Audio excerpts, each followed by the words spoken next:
弟兄姐妹，大家早安平安。感谢主，又到我们第二堂华语礼拜主日敬拜的时间。感谢主，因为你我大家都预备心，因为我们要迎接大能的主、荣耀的神，所以我们用谦卑的心、敬虔的心、预备心，要来敬拜他。因为神看重我们每个人敬拜的心意。我们先默祷，预备，准备来开始。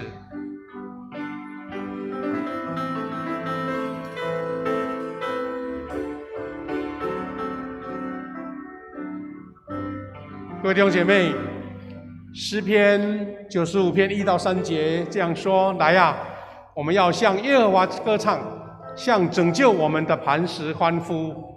我们要感谢他，用诗歌向他欢呼，因耶和华为大神，为大王，超乎万神之上。是的，耶和华超乎万神之上，他是我们的拯救主，也是我们创造主。我们要热情来欢呼歌唱，来赞美我们大能的主。我们请敬拜团带领我们一起热情来欢唱，一起祷告。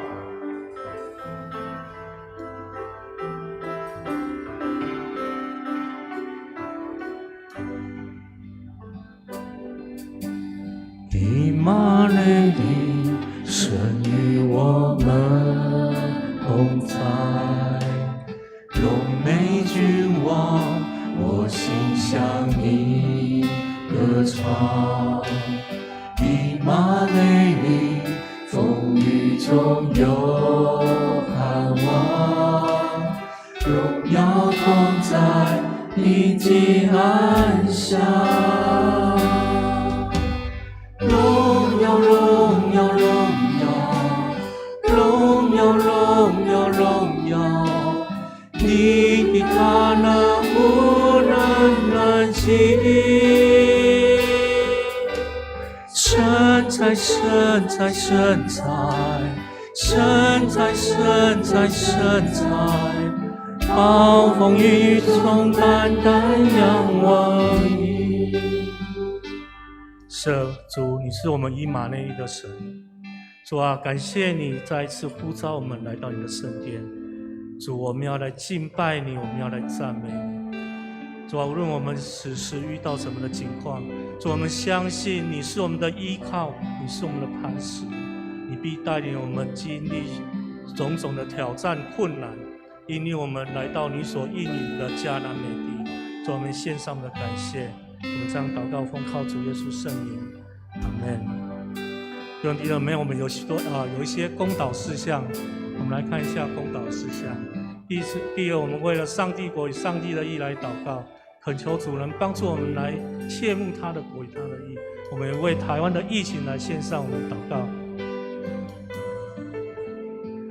第二页，我们为我们自己献上，我们的家人还有朋友有需要的，你知道有需要的，我们也为他们献上祷告。特别是在我们周遭有遭遇病痛、心理痛苦的弟兄姐妹来祷告。我们也特别为了有家庭失丧亲人的，献上我们的祷告，恳求主亲自赐下安慰的灵在他们当中。我们一起开口同声来祷告。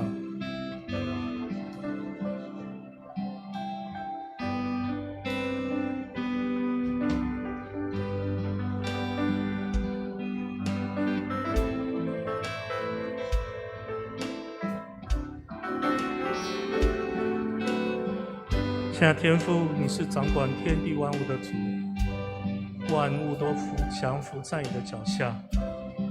今天我们来到主你的面前，我们特别为了我们台湾这个居住的地方献上祷告。主啊，你起初为我们所创造的环境是何等的美好，但今天因着人的罪，使环境受到污染与破坏。主啊，求你赦免我们。主啊，求你来医治我们，医治我们的土地，医治我们的资源，医治我们的身心灵。主啊，我们特别将我们的国家领导者来提出我们的代祷，求你赐给他们属天的智慧来治理我们的国家，让他们有一颗行公义、好怜悯的谦卑的心，与神来同行。虽然他们有些人还不认识你，但我们恳求你在他们的身边兴起基督徒的幕僚，来成为他们得力的帮助，让他们做出正确的决定，来带领我们的国家。特别在这疫情严峻的时刻，恳求主你来带领他们，让全台湾的百姓都能够得到一个安全的居住、安全的生活。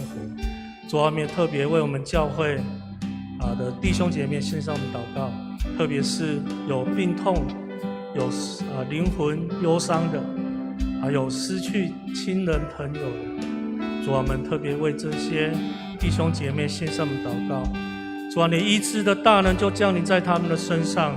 主啊，你亲自用你那属天的怜悯，你属天的爱来爱他们，来安慰他们，让他们在困境中看到主，你是他们的盼望。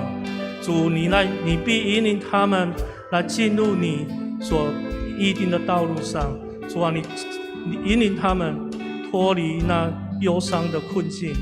主啊，引领他们来快恢复他们的健康。主，我们献上我们的祷告，感谢赞美，祷告奉靠主耶稣得胜的名，阿们。以马内利，神与我们同在。荣美君王，我心向你歌唱。以马内利，风雨中有盼望，荣耀同在，平静安详。荣耀，荣耀，荣耀，荣耀，荣耀，荣耀，你的大能无人能及。神在，神在，神在，神在，神在，神在，暴风雨中单单仰望你。荣耀，荣耀，荣耀，荣耀，荣耀，荣耀，你的荣美无人能及。神在，神在，神在，神在，神在，神在，荣耀光中单单仰望你。以马内利，神与我们同在。荣美君王，我心向你歌唱。以马内利，风雨中有盼望，荣耀同在，平静安详。荣耀，荣耀，荣耀，荣耀，荣耀，荣耀，你大能无人能及。神在，神在，神在，神在，神在，神在，暴风雨中单单仰望你。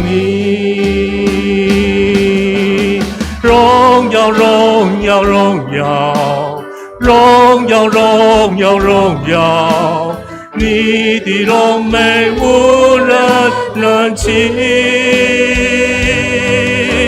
神在，神在，神在，神在，神在，神在，荣耀光中单单仰望你。荣耀，荣耀，荣耀，荣耀，荣耀，荣耀，你的大能无人能及。神在，神在，神在，神在，神在，神在，暴风雨中单单仰望你。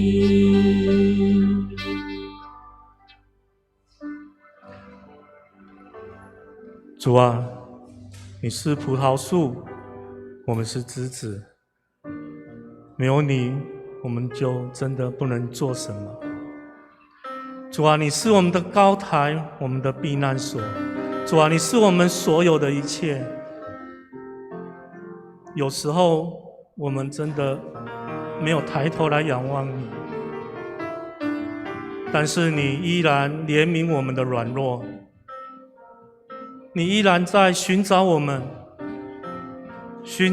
来到你的面前，来看见你的荣光，来听你的话语。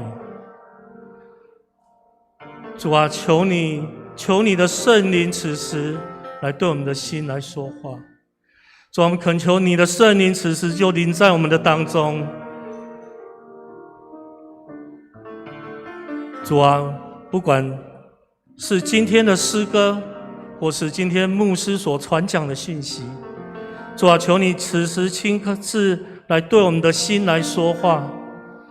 主啊，我们要听见你的声音，我们要亲自体验你圣灵运行在我们中间。主啊，愿你的爱来浇灌在我们的心里。主啊，让我们心里忧伤、身体病痛的，主啊，此时此刻他就来得到你的医治。主啊，我们接下来将自己完全交托在你的圣手。求你引领我们到你的至圣所来敬拜你。主啊，我们在这里，我愿意你来呼召我们每一个人。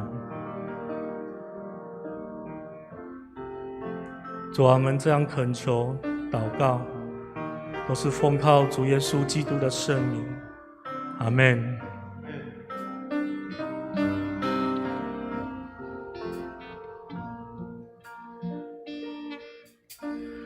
你将我从灰烬里拾起，恢复我做你宝贝儿女。父神，我愿更多明白你心，了解你何微笑，为何哭泣。我活着不再为自己，用我成为你爱的器皿。父神，我愿与你同行同行，能与你一起微笑，一同流泪哭泣。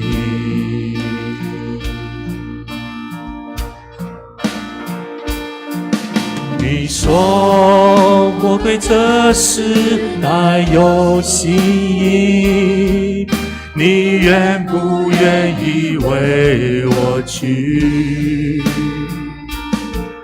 父神，我愿体贴你心意，我在这里，我愿意。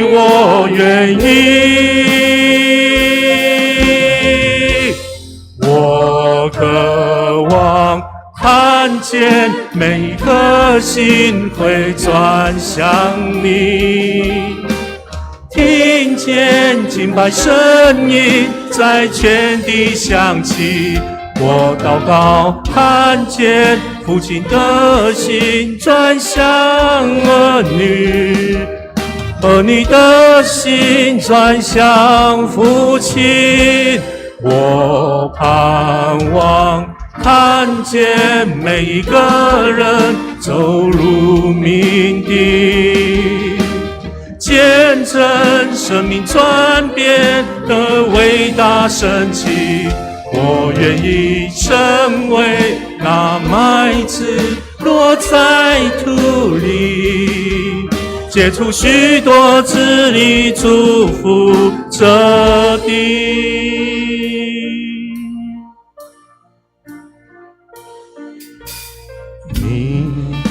此时邀请弟兄姐妹，如果你可以的话，我们就一起起立来敬拜我们的主。我们跟主说，我在这里，我愿意。主啊，你来差遣我们成为你合用的器皿，合你心意的器皿。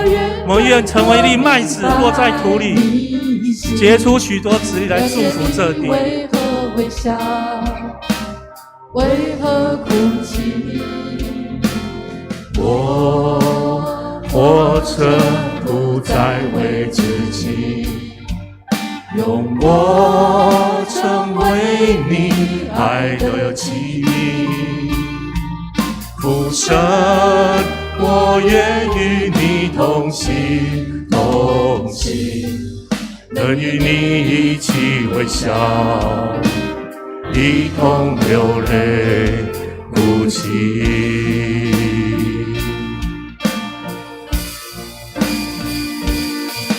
你说我对这时代有心意，你愿不愿意为我去？父神，我愿体贴你心意，我在这里，我愿意，我愿意。我渴望看见每一颗心会转向你，听见敬拜声音在全地响起。我祷告，看见父亲的心转向儿女，儿女的心转向父亲。我盼望看见每一个人走入命定，见证生命转变的伟大神迹。我愿意成为那麦子，落在土里，结出许多子粒，祝福这地。我渴望看见每一颗心会转向你，听见敬拜声音在全地响起。我祷告，看见父亲的心转向儿女，儿女的心转向父亲。我盼望看见每一个人走入命定，见证生命转变的伟大神迹。我愿意成为那麦子，落在土里，结出许多子粒，祝福这地，结出许多子粒，祝福这地。主啊，你是我们的主，我们要将所有的荣耀都归你。主，你是配得我们敬拜、配得我们尊崇的大君王。主啊，你作王从今时直到永远，将一切荣耀归于我们的主耶稣。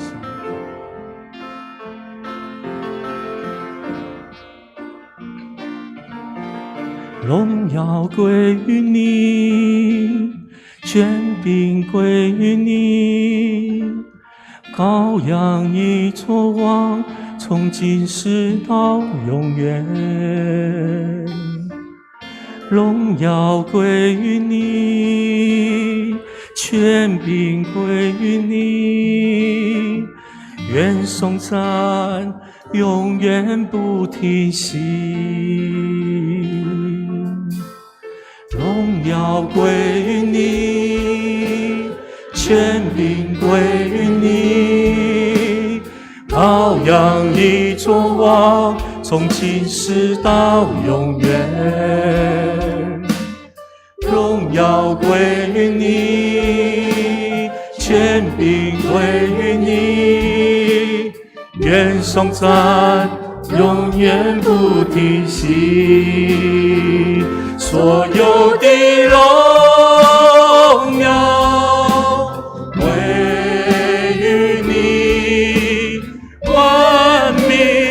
敬拜你座前，所有的荣耀归于你，荣耀荣耀主耶稣，荣耀归于你，权柄归于你，羔羊已作王，从今世到永远。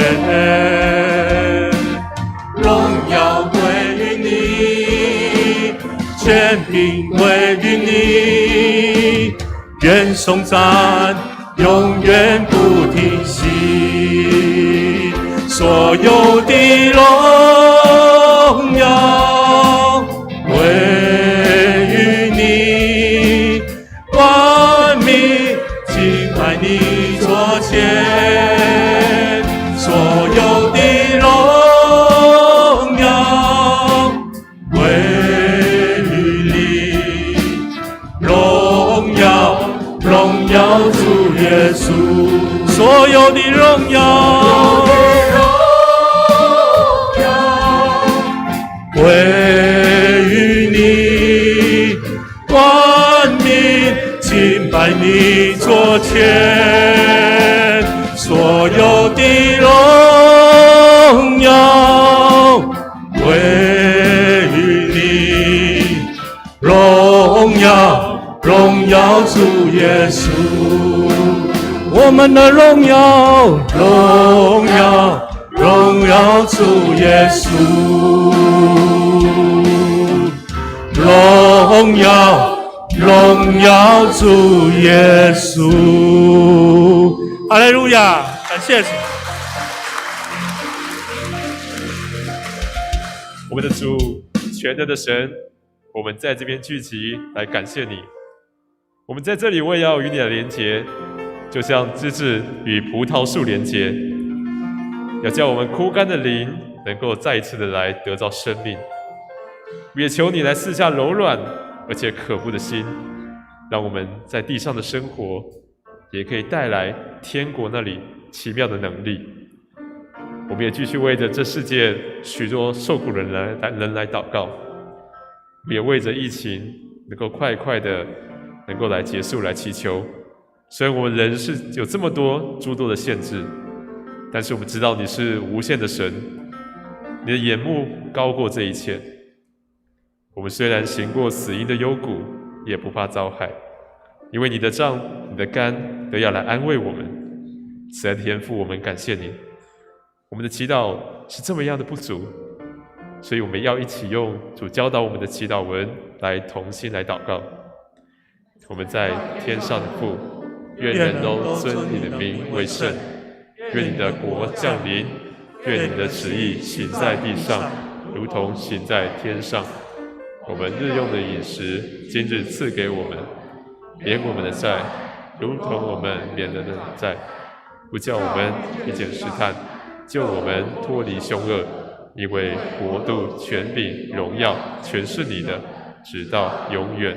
阿们。会众请坐。恭受上帝的话。今天的经文是记载在马太福音13章44到46节。我们一起来读，预备，请。天国好比财宝藏在田里，有人发现了，就把它掩盖起来，然后很高兴地把自己所有的都变卖了，去购买那块田。天国又好比一个商人寻找贵重的珍珠，当他发现一颗极贵重的珍珠，就去卖掉他所有的一切，来购买那颗珍珠。愿上帝赐福听他话语的人。接下来我们请圣歌队引献诗，献诗完请夏牧师讲道。讲道的主题是渴慕天国珍宝。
各位弟兄姐妹，大家平安。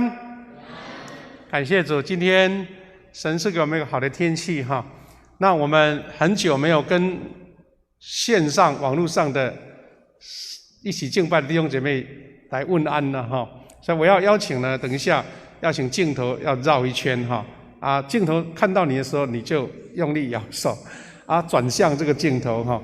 啊，你们坐得太紧的，要稍微要让开一下，才不会被拍到哈！这个我们就有安全距离。早上呢，这个区公所有来检查的哈，他说我们有合格了哈，有合格。那我们现在一起来跟我们线上的弟兄姐妹一起说大家平安，然后他扫到你的时候，镜的时候你就用力摇手，好不好？预备，来，大家平安。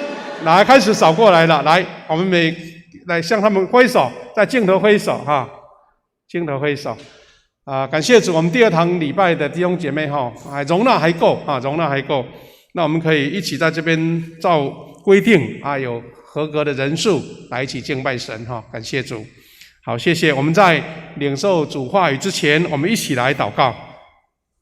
亲爱的天父上帝，感谢你赐给我们在这个疫情紧急的状况之下，我们能够平安来度过每一天。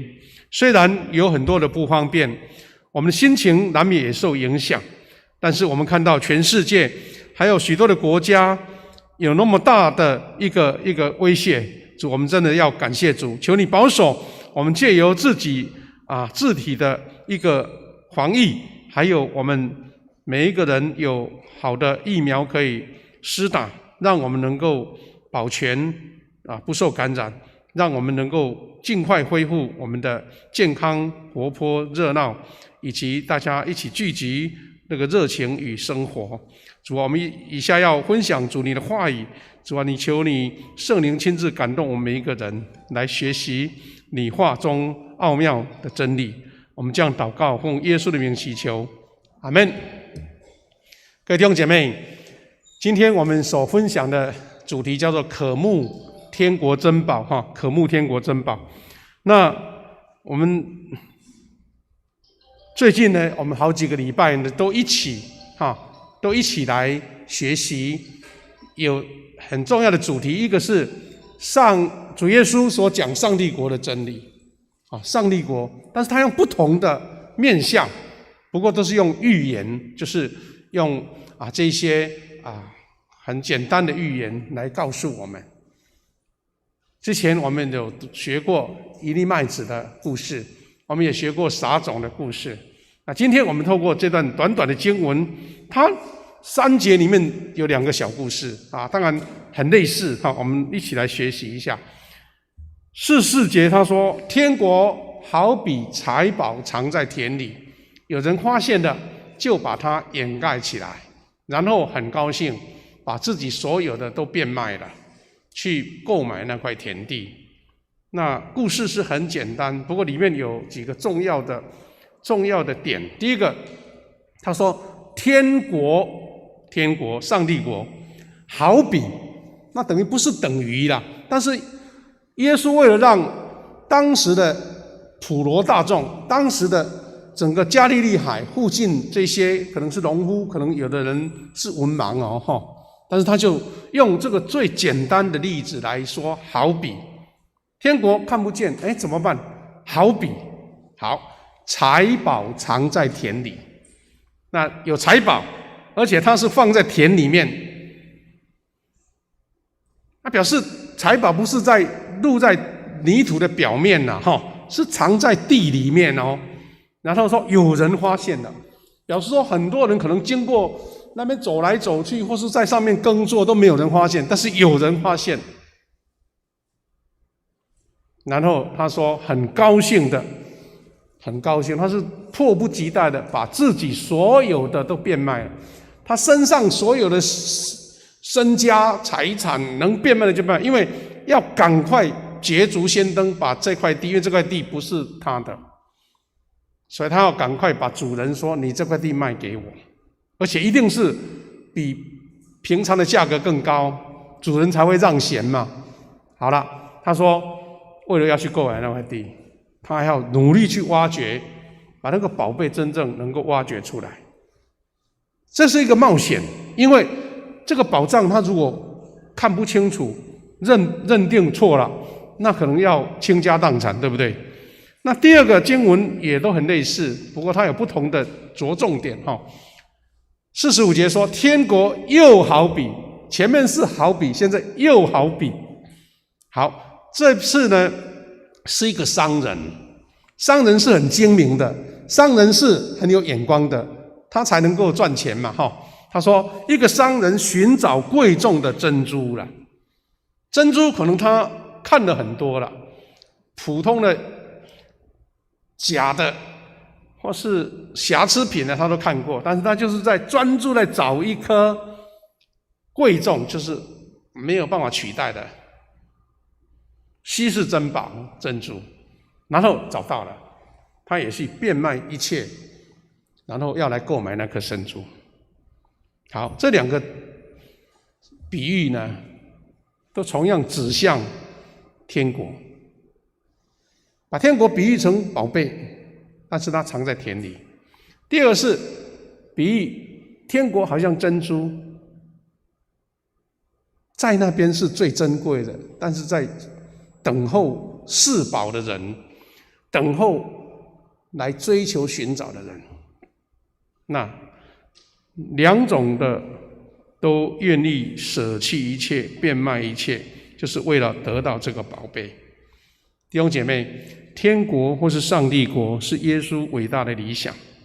主耶稣一生呢，他风尘仆仆的为理想奔波，从他出来传福音，他就是一直宣讲上帝国的道理。其他的经文在旧约常常出现，但是耶稣说，我来就是要传扬上帝国，是神差他来到世间，要把上帝国呈现在人间。我们刚刚读了，一起祷告主祷文，我们再念一次好不好？主祷文他怎么说呢？预备来，愿你的国降临，愿你的旨意行在地上，如同行在天上。看起来这一句话念起来很顺口，但是为什么耶稣愿意为这一句话，这一个目标，这个理想，就勇敢的向前？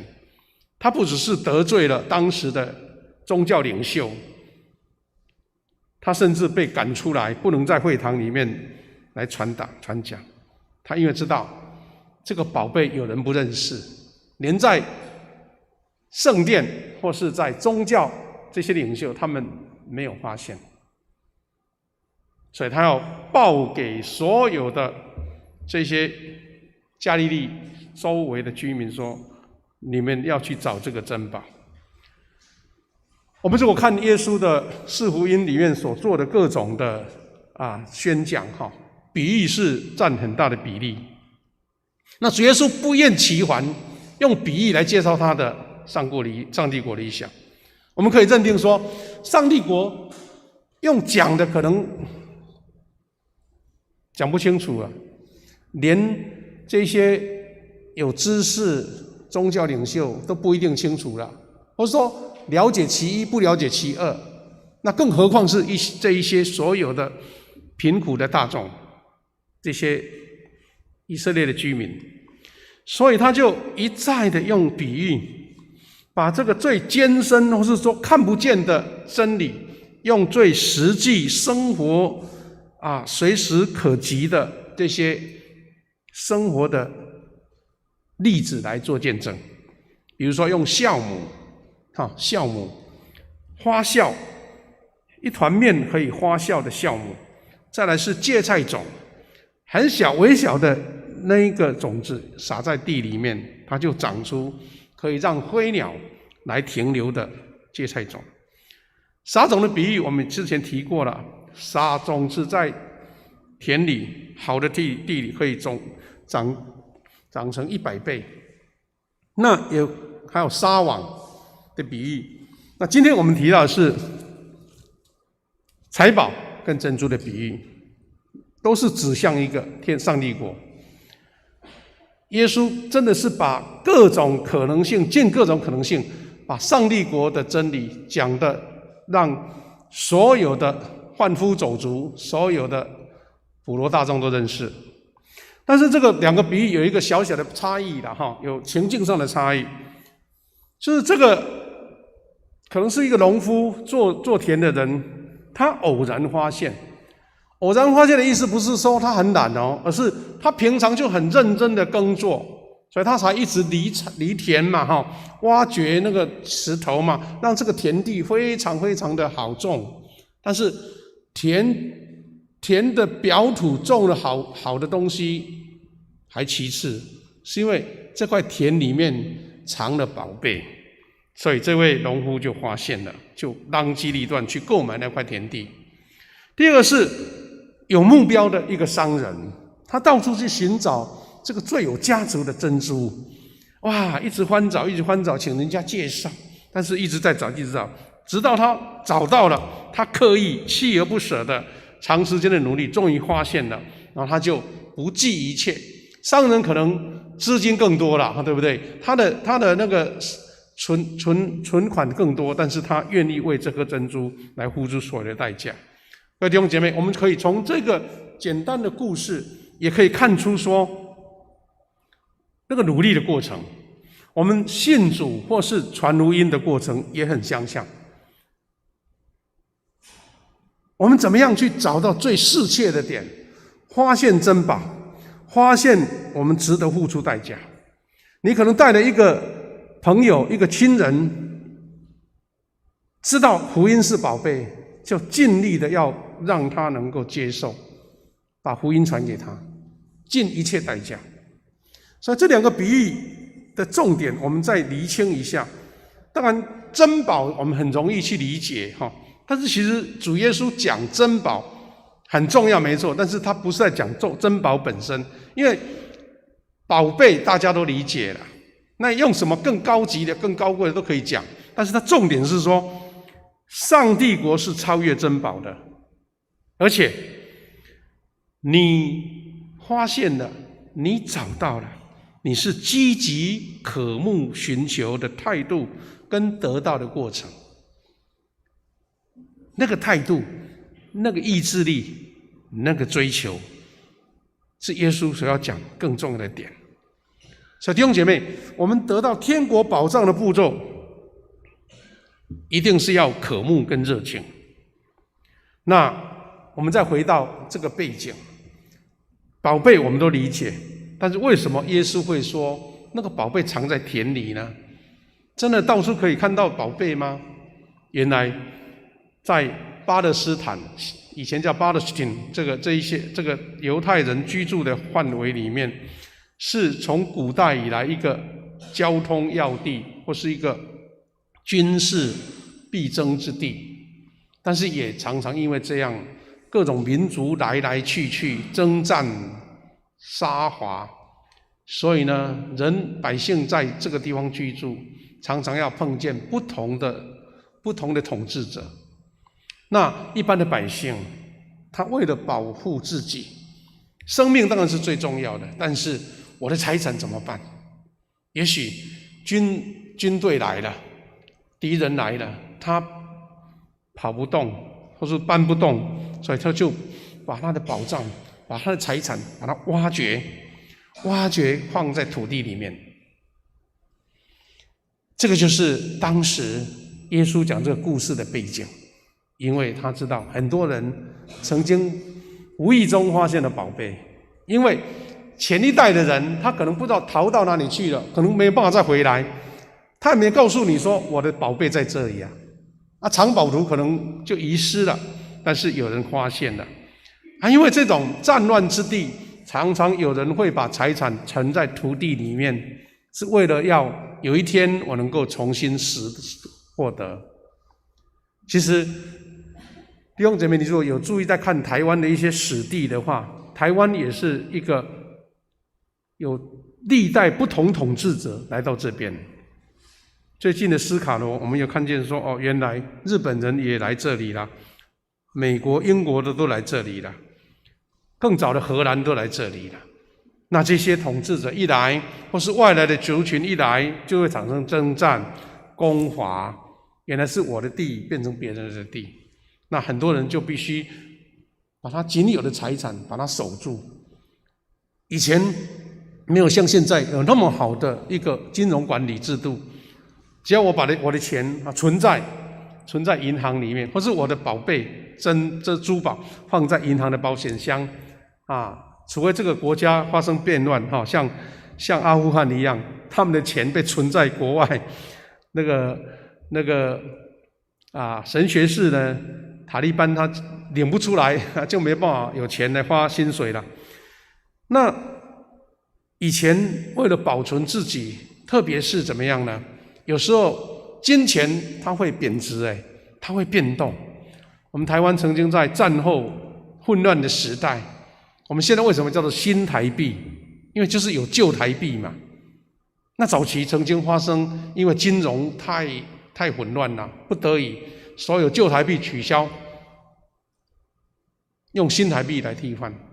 记得当时像早期的总统叫严家淦那个时代了，他们最后变成发行新台币，所以每一个人4万块旧台币换1块新台币，那等于你原来存的一大布袋的钱换不到几块钱所以这个币值变化的时候，成我的一无所有，所以我们台湾人很喜欢积存黄金，对不对？黄金它不会腐烂，不会丢掉嘛，不会坏掉，所以但是又不好携带，放在身上被抢走怎么办？所以有人会把它藏到地里面，但台湾呢，这个土地呢，不像在以色列那边他们很干燥，很稳定所以藏在地里面，可能好几百年都没有人发现，还保存得好。那台湾呢，有些地方也不能乱存了，因为土石流一来，全部都冲走了对不对？所以各个地方都有保存那个财宝的方法啦主耶稣就讲说，在他们那个地区有这样的现象，所以宝藏藏在地里面，因为巴勒斯汀的这个环境，历代战乱很频繁，所以逃难者想把财宝藏在地下，有一天回来重新挖掘。台湾其实也不乏这些故事了我想我们常常会在这些电视新闻里面报道说有人申请要挖宝曾经有日军的日军才几十年前离开嘛，所以很多日军他把财宝藏起来，在基隆那边有，高雄的半屏山有这个山洞，包括我自己故乡那个小岛也有这个藏宝洞。哇，那个故事我从小听起来就是哇，怎么那么神奇因为澎湖那个地方曾经有海盗来去他找宝贝也不能带着身边就藏在洞里面了。哇，讲那个故事哇，活灵活现的。好，那些宝藏呢，是大家公认的宝贝嘛，所以大家都会去争取。还有这种宝藏图啦还有台湾的藏宝传说啦，这个是日军的炮台里面也听说有藏宝，很多人去挖掘。不过现在好像还没发现一个真正挖掘宝藏的出来了，因为政府要跟你分了，你挖掘了你有权利，但是还要分了。那这个是半屏山的山洞，以前是山上在挖那个石块是个石灰岩要烧那个水泥啦，那其实里面挖了很多的山洞这个是真的一直让人产生一种很奇怪的一种幻想，到底宝贝在哪里？这是人的一个常情嘛。不过在历史上，大概最出名的宝贝发现大概有2个例子，一个是中国的西安的兵马俑。那这些故事我们都不用讲，我是说，是被谁发现的？有人专门要找不到，但是就有一天，一个农夫在他们的田里要挖水井，准备要取水来灌溉，没想到挖一深下去，竟然挖到了那个人像的那个造的那个俑。哇，奇怪，怎么有这么漂亮，还有颜色哇，这个中国的政府一挖掘，那不得了，变成几十年前全世界轰动的新闻了。因为它不是1、2个，而是整排军队都埋在泥土里面听说呢，它的范围比现在发掘的还大好几倍，但是因为没有足够的高科技可以去把它维护，所以暂时不要挖。你看神的创造很奇妙哦，现在的人类用最高的科技还没有办法保存在地里面的东西，但是泥土一盖，竟然保持如新就对了啊！所以这个宝贝是这个无意中发现的。另外，跟我们教会基督教有关，就是在1947年，在以色列的地方发现了死海卷轴。就有一年，在1947年，一个少年的牧羊人，他的羊不知道为什么原因乱跑，可能很小的羊钻进一个石洞里面，啊，他又不能钻进去把它拉出来，所以又丢石头，说出来了，赶快出来，我要回家了。啊，在丢的时候，突然间有一个锵锵的声音了，奇怪，怎么里面有这种声音？他就好奇啦，当然就想办法去接近，原来他敲破了一个瓦罐。竟然里面就藏了有史以来最原始、最早的圣经的经卷。他们经过专家鉴定，除了旧约、除了以斯帖这一部圣经以外，其他的都看见。所以我们现在所读的圣经，很多都是根据这个死海经卷，经过学者重新去比对，哪一个字翻译有缺了什么，再补上来的。你如果看我们现在的新的圣经、新版的圣经，有时候它会挂弧，对不对？又说什么，就表示说原始的是这样子，但是又更新的有进来了。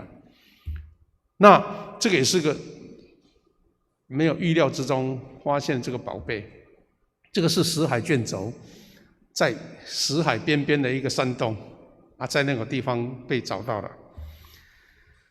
这是死海卷轴呈现的样子。竟然可以保存好几千年，因为在那个干燥的环境，又用瓦罐来密封住有的是用羊皮，有的是用这个埃及的这个纸那后来以色列的国家就把它盖了一个很特别的博物馆来展示。我们如果有机会去那个以色列参观这个基督徒去的话，一定会被带你到了这边去参观。那这个弧形有人说好像就是在仿照发现那个瓦罐的形状瓦罐的形状。那这是内部看起来很有设计感这个中间的那个是在展示那个经卷那个经卷。那另外一个是寻宝的人，宝贝藏在地里是在那个地方可能认知的，但是你一定要得到才要寻宝嘛，如果得不到就何必寻呢？所以当时的犹太律法，因为有这样的常常有这样的事情发生，所以在巴勒斯坦的地区，犹太律法有规定说，某些财宝对发现者他有优先权。我刚刚提到说我们的斯卡罗的故事为什么在南台湾的南湾的地方会发生那么大的国际事件是因为世界各地大概都类似啦，一旦发生船难，船上所的因为破掉了或是进水了那些货物宝贝流出海面，一般的海边的居民可以去捡就是好像是你的这样子，但是他没有要求说你要把人杀掉但是因为当时的在斯卡罗这些族群呢，因为看到这些外国人一来第一个是惧怕，第二个是他们之前曾经被外国人欺负所以就一生气起来就把这些美国的商船的人杀掉了杀掉就变成国际事件了。不过我说人有捡宝的一种权利就对了我记得牧师的家就是在离岛嘛，在澎湖常常有黑水沟常常发生海难，很多渔民他很聪明，他就会去捡这一些发生海难漂流到海上的东西不过澎湖的渔民比较和善一点，他会把人救起来，但是物品他可以捡走那这些故事是耶稣讲这个比喻的背景。那我们可以再回到这个主题说，得到天国宝藏有它的步骤。第一个，你要识货，你要知道宝贝是价值连城的，而且你有下定决心，你到底要付出你所有的财产都要来换这个宝贝，值不值得？第三个，你要变卖一切，用所得来买这个宝贝，最后你真的是获得了，而且充满着快乐啊！不是说啊拿到了后悔了。我们曾经有买过东西有后悔的经验嘛？说啊，原先期待那么好啊，原来寄来的是，哎呀，这个货跟你这个广告所讲的都不一样。所以这些宝贝珍珠，它要识货。上帝国的价值是有人把它看成地摊货，因为走过这块土地啊，没什么出产，那都看不起。没想到里面藏了宝贝，或是你对上帝国有独具慧眼，看出来价值连城的宝贝。所以若是宝贝，就会像比喻所说的千方百计要去得到它。再来就是这样寻宝的人是要执着坚持，充满热情，义无反顾。因为识货者要付出代价，不是说啊平白无故就得到了，你要变卖一切的。哇，那个是很大的一个风险，对不对？我们第二堂礼拜很多是年轻的弟兄姐妹，我们大概有时候是一生开始要买一间房子，哇，那个是很大的投资啊，对不对？所以你要很认真去看这个区块的都市的区块好不好，生活品质好不好，生活机能好不好，这个房子是谁盖的，它的坚固性或是它的一个设计好不好，你会很用心去找，然后你又想说，我身上这些钱还要贷款呢，那怎么办？我一定要选择一个最好的，我才能够下手。那更何况耶稣所讲这个珍珠，或是所讲这个宝贝，因为他要变卖一切，表示鱼与熊掌不可兼得，他必须有所取舍，甚至平常习惯的觉得能够让你拥有的，你要舍弃它，甚至他要忍受别人的误解、耻笑，甚至家人的反对。我故乡的教会去年庆祝100周年当初这位创立者叫夏载，他被圣灵充满，回去传福音的时候，家人都误以为他是疯了。这个抓鱼不抓赚钱不赚，为什么跑来做这种事情？到处去传福音，然后跟人家对立，然后去跟那些偶像来对立，然后去除偶像。但是他坚持，他知道这个是圣灵给他的感动，他知道他做的事情是有目的的。所以弟兄姐妹，我们最后一起来学习说，你渴慕天国的珍宝吗？这个态度是最重要的。珍宝我们都认定是好事，但是有人发现不来，没有办法去认定。所以这个比喻可以带给我们什么教导呢？第一个是遇见宝物，不是好运碰到而已，是因为这个农夫他很用心在工作，而且发现了还要用了很多心思把它盖起来。可能他挖掘一生，哇，碰到像牧羊人碰到那个瓦罐，赶快藏起来，因为他现在没钱啊，这块地是别人的啊。如果一张扬，大家都被找到了，怎么办？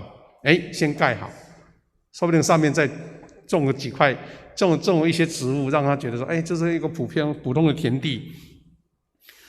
他很认真的工作，才有办法发现。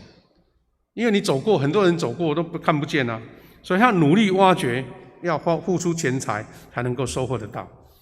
那天国的珍宝，是因为你值得付出任何代价去获得的，你值得你付出去获得。我记得我曾经提过，我在以前牧会的高雄的盐城教会，有一位长老，他现在已经90岁了。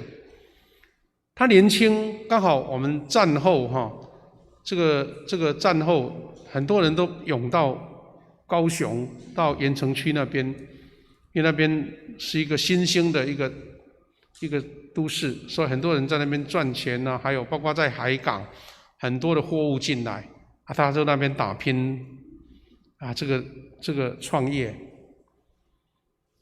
有很多成功的，但更多的失败的。那这位杨长老呢，他年轻时候也是做一些普通的生意很辛劳、很辛苦啊，还没有真正成功。但是有一天，有一个邻居或是跟他一起工作的姐妹，跟他讲一句话，他说：“我介绍你来信耶稣，信耶稣比赚大钱更宝贵。”你如果一个从来不认识福音的人，你会觉得说你在讲这个什么话？我才不理你，对不对？一般人就反应就这样子，但是他听进去了。他竟然我从贫穷的家里出来，为了要打拼赚大钱，你竟然说信耶稣比赚大钱更宝贝。他就真的自己跑到教会去了，就从那个时候开始，他就信主。然后带领他全家信主。他知道这个宝贝，神给他一个启示，他就抓住了。但是他恩典的是，他不只是得到这个宝贝，上帝让他在世上仍然存了好多宝贝。那这个是这个寻得珍宝的一个很重要的一个现象，就是你不是付出全部自己都一无所有了，好像放在宝藏上的乞丐，而是神因为你看重这个宝贝，他把附加的都给你。这位长老呢，他后来做事业做得很成功。我们台南有2间教会是他奉献去盖的，一间就是南化教会，南化区啊，一个是在那个在玉井在过去那个南溪，他觉得说上帝给我那么多，那我就是要奉献，他就主动去跟他没有什么姻缘主动跑去那边说：“你们这个教堂好像破烂烂的，我捐钱出来盖好不好？”当地的人还觉得说：“你这个人是不是癫痫啊？你怎么会突然间跑来说要帮我盖礼拜堂？”他一生到现在好像盖了4、5间了，花莲也有，基隆也有。他是认为说，我得到的一切都是神赐给我的。那这个愿意付出代价，愿意得到，那是非常重要的。所以传福音需付出代价。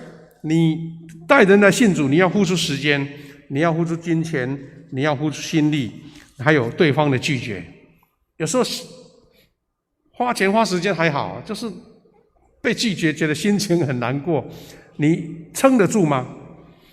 所以我们最近这几年，鼓励大家，无论是福音茶会或是幸福小组，大家一起传福音，是为了得到灵魂。那这个就是跟宝贝有关的。你看见这个是宝贝吗？你既然是宝贝，你愿意付出，愿意付出代价，付出时间，甚至付出金钱，甚至付出你一邀他不一定要来。我们在这有好多位都是透过福音幸福小组来信主的。那这个在推动这个幸福小组的这个杨启如牧师，他讲一个比喻啦。他说：“好，如果呢我们来举办幸福小组，每一个小组我就办了，我就给你2万块美金，大家想不想办？”他就说：“我要，大家抢着要，因为这小组有限哦。”他意思就是说，你发现有价的这个是酬劳是高出一些平常的价格，你当然想着要做。那是因为你知道这个宝贝，因为办完了付出的你得到的更多嘛。但是重点是在于说你是看不见的价值才重要，因为人的灵魂拯救，在表面上看不出有什么代价，对不对？也没有什么收获，你付出钱呢。那重点是说这个宝贝，是宝的人他愿意去得到。感谢主，因为灵魂获得永生的价值，远比有价的报酬更宝贵。所以我们就得到这一句，特别在幸福小组里面很常讲的这句话：我们得天国保障的态度是什么？没有付不起的代价，只有看不见的价值。重点是你看见那个价值，你愿意舍弃一切，愿意去得到它。所以刚刚我们读了第2个比喻，说贵重珍珠的教导是怎么样呢？因为珍珠有它的特殊地位跟价值，是在耶稣的时代。那我们还要一个更大的体会是，很多人认为说，我付出代价，好像自己什么一无所有，没有他说天国之美犹如珍珠换句话说，你得到这个珍宝，你不是两手空空，好像一切都不是，人家都讨厌你，没有啊，上帝附加给你的，先求他的国跟他的义，一切所有要给你，那就是圣经主耶稣讲的一个逻辑。所以这颗珍珠宝贵无可替代，愿意为了找珍珠，愿意穷毕生之力，那是我们的态度。大布道家施布真他讲了一句话说，我们为了得到主耶稣，必须卖掉一切东西。他讲的东西是我们的个性，是旧偏见，再来是自以为意。我们常常自以为觉得我讲的是对，我看到的是对。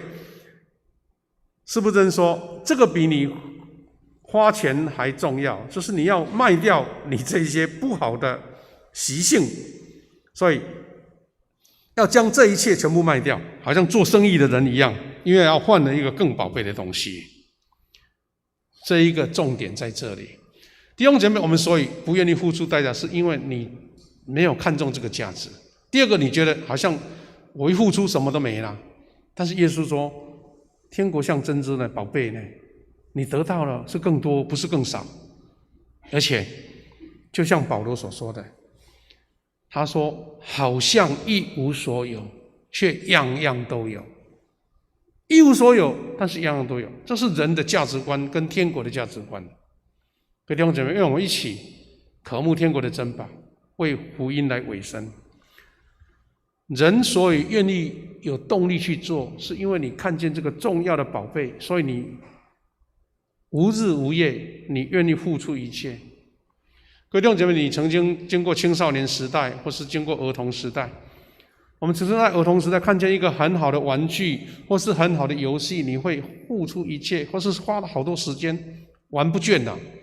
那现在中国说，你青少年一个礼拜只能够1个小时、2个小时玩这个电子游戏，大家这个吓死了。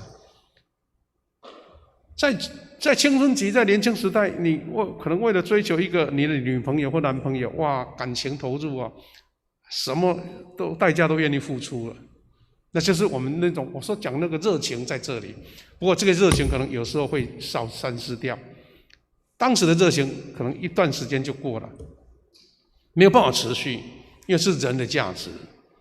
不过福音的价值就是永恒的价值，永恒的热情。弟兄姐妹，是不是你愿意神赐给你奇妙的圣灵的眼光，点醒你说渴慕天国珍宝，为福音来委身？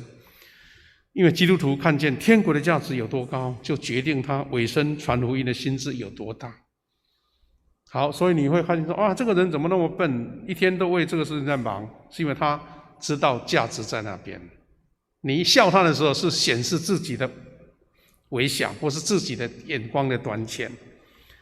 愿上帝赐给我们看见天国的价值，而你本身也身在那个价值里面，你也是珍贵的，也是耶稣看作珍宝的。弟兄姐妹，我们要一起来公祷公祷之后，我们也做一个报告就来做结束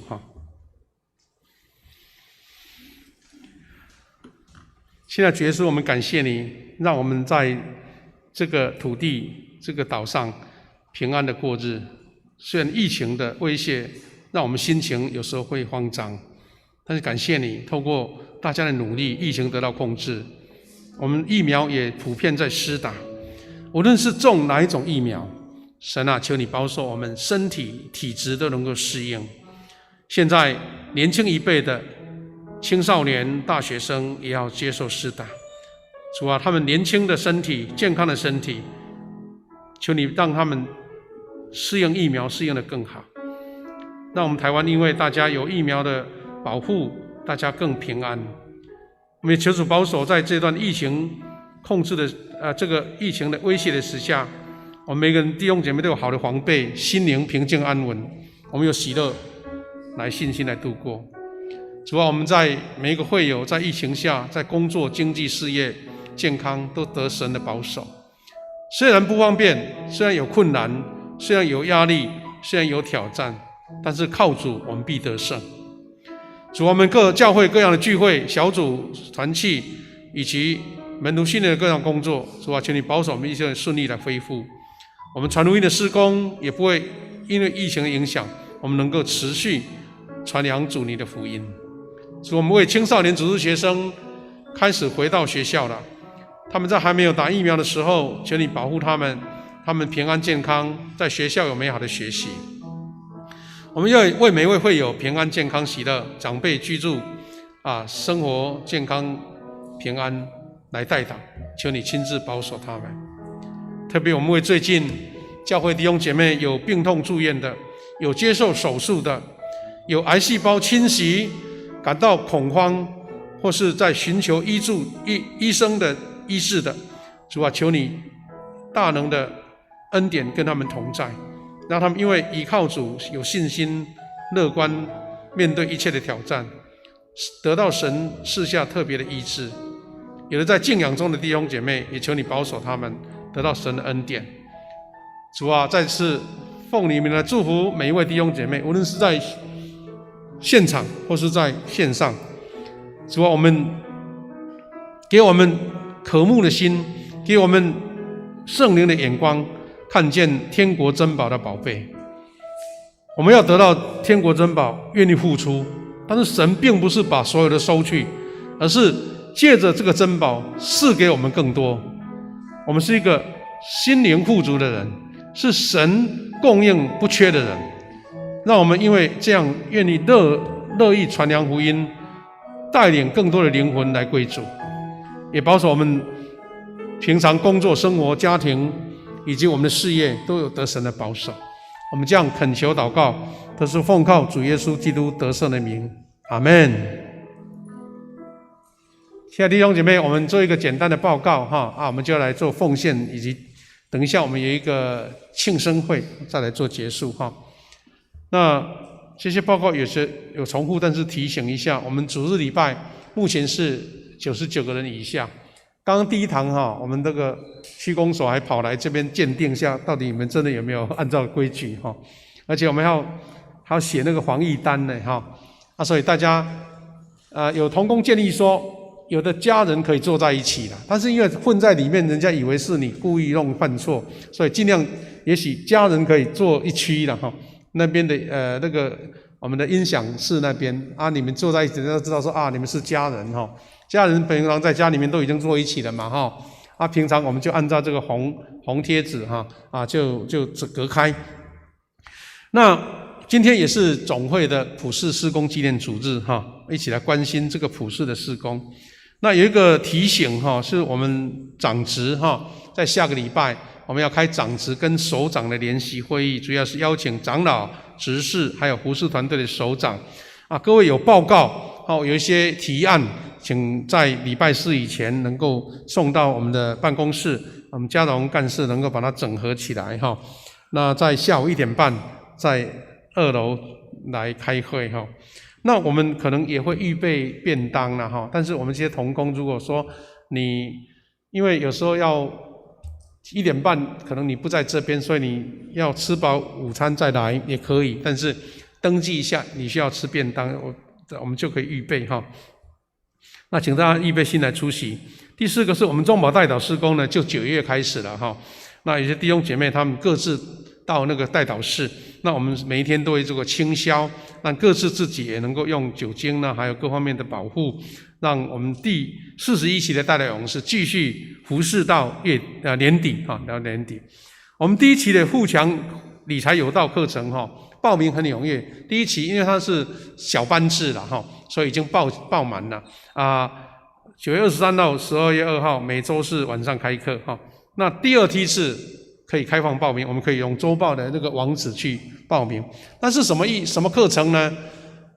它不是只教你赚钱，而是教你会存钱或者用钱用信仰用圣经的角度，我想年轻的怎么样养成这种理财有道是圣经的道理会让你一生蒙福一生得非常好的帮助。那我们的会期执事他很用心去邀请我们台南最好的讲师啦我很鼓励呢我们这一些年轻族群呢，在理财怎么样让一生经济不匮乏，我想很好的一个课程，欢迎来参加。我们奖学金申请到下个礼拜截止那我们有高中研究所的奖学金，有少企的奖学金，还有我们各单位如果有很适合的助学金的名额，我们可以来鼓励哈，来报名啊。我们在下个礼拜来截止哈。那我们也再次我们看到啊，这个我们教会美英姐妹哈，她爸爸陈金城老先生的告别礼拜在礼拜五举行。另外，我们也有子兰执事他妈妈红树的姐妹的告别式在昨天举行，他们今天都有来到现场。我想说，请美英姐先起来一下，美英姐先给大家点个头了哈。我们继续为他们代祷哈，求主安慰他的家人哈。虽然他爸爸妈妈没有正式受洗，但是姐妹很用心，借着基督教的仪式，还让他们家人都认识信仰。另外是子兰执事他妈妈的告别式在昨天完成，我们也请子兰执事再起立一下，给大家点个头了哈，谢谢大家的关心哈。我们也继续为他们的家人代祷，他的姐姐、他的弟弟都还不是基督徒，但是求神亲自保守、安慰带领哈。好，那其他的报告呢？我们等一下就是结束的时候，我们有一个庆生会，我们庆生会完了，我们再离开哈，好，那我们把时间交给我们的诗会，我们一起要来做奉献来做结束。我们请同工开始来收奉献好了。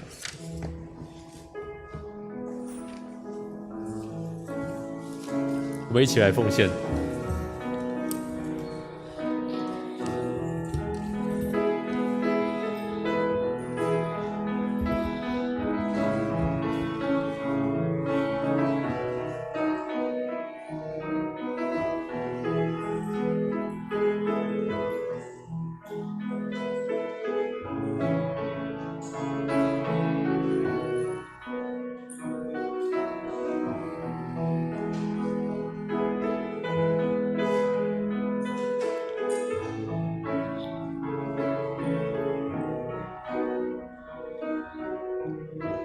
我们一起起立来唱奉献的诗歌。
会众请坐。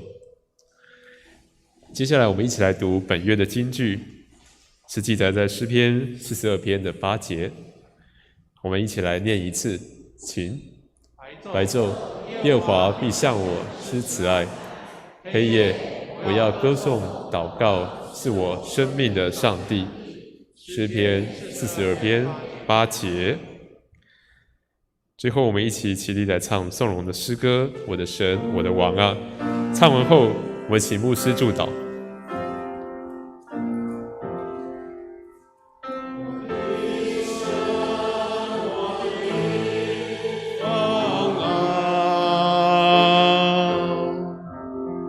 我要遵从你的命，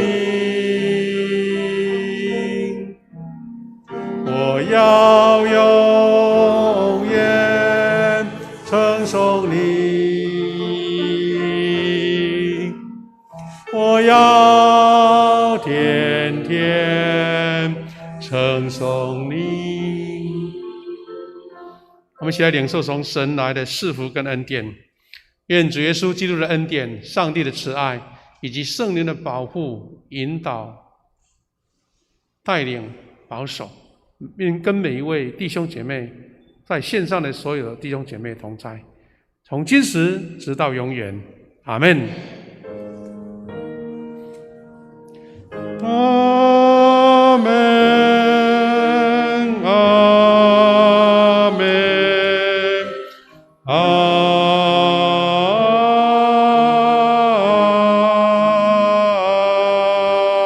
门。我们请坐来默祷，我们等一下做一个庆生会，然后再离开。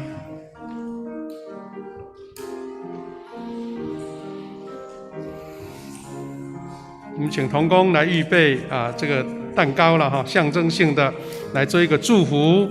我们要请在现场有这个9月份的寿星哈，能够起立好吗？好，在线上的也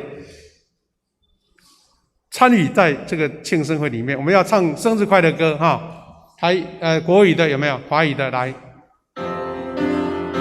快乐。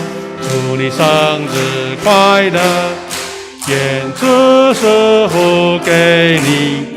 祝你生日快，英文的 Happy Birthday。我们要请今天的寿星代表惠琪执事来吹蜡烛。Happy Birthday to you。要拍最好看，好，拍到了。我们为这些寿星来祝福哈，在线上的弟兄姐妹，我们一起来祷告。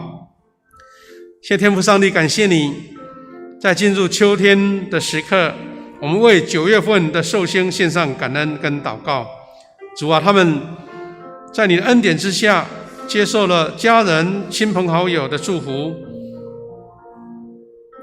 我们更知道，从神来的祝福是最美好的、最恒久的。主啊，求你赐给他们，无论是年轻或是年纪大的，大家平安、喜乐、健康。因为众人的祝福，他们就领受这个更多的恩典，在工作、在生活、在家庭、在儿女，或是在学业，以及人际关系，都有神特别的保护。在每一天，活出主耶稣的样式，为主来做见证。愿神赐福给每一位寿星，让我们用感恩的心来度过每一天。也求神继续带领我们每一个弟兄姐妹，等一下中午回家的路程，无论是在外地这个午餐，或是回到家，都一切顺利，享受美好的假期。我们这样线上祷告，祈求奉耶稣的名祈求，阿们。我们再给隔壁祝福一下，祝你平安喜乐。好，大家祝你平安喜乐，感谢主。大家平安哈。